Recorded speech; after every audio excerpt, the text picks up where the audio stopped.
How to remove ads in Rush Xtreme.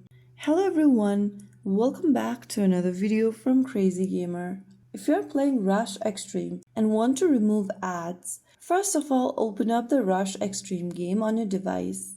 Now from the main menu, tap on this store icon at the bottom left and you'll be able to see the No Ads tab. You'll be able to see the price that you need to pay in order to remove the ad. Go ahead and tap on the price, which is $5.73 US right now. And now you can go ahead and confirm your payment. And after making the purchase, you'll be able to remove the ad. So that's how you do it. You need to spend some dollars in order to go ad-free in the game. Another way you can turn off ad is to go ahead and drag from the top right corner, drag it downwards from your device, and then go ahead and tap on the airplane icon and turn on the airplane mode.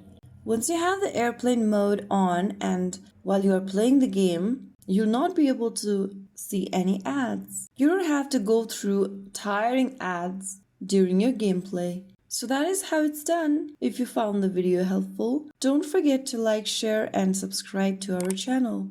I will see you again in the next video. Thank you for watching.